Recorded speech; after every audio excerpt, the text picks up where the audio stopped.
নমস্কার বন্ধুরা, আপনারা অনেকে শুনেছেন যে বায়ু থেকে শক্তি উৎপন্ন হয়, বিদ্যুৎ শক্তি হয়, জল থেকে বিদ্যুৎ শক্তি উৎপন্ন হয়। अरे कहना क्या चाहते हो? এই প্রথম আপনারা দেখতে পাবেন যে মাটি থেকে সরাসরি বিদ্যুৎ কিভাবে উৎপন্ন হয়। अच्छा আপনারা দেখতে চান? হ্যাঁ, শুনে নিস। আপনারা কি দেখতে চান? কি আমি দেখবো? চোখ বন্ধ কর।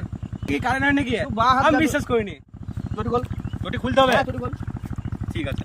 চল চলো, কারেন্ট ভালো চলবি তো? আগে চলো। আগে চলো। আর এক পা, এক পা, এক পা, এক পা, এক পা। এক পা। আগো। এই তো। ওরে বাবা রে, কিসে দাঁড়িয়ে দিলে রে? ওরে বাবা রে, বাবা রে, ওরে তো বিরাট কারেন্ট রে, প্রাকৃতিক কারেন্ট রে, সাংঘাতিক কারেন্ট রে, ওরে বাবা রে। কিসে দাঁড়িয়ে দিলি রে? আরে বাবা রে, তুমি খুদি পিমড়ির বাসায় দাঁড় করে দিচ্ছ আমাকে। এদি বলছি মাটি কারেন্ট। দাঁড়াও, তোমাকে মজা দেখাচ্ছি। রাখছি আগে রাখ। साले का खोपड़ी तो साले का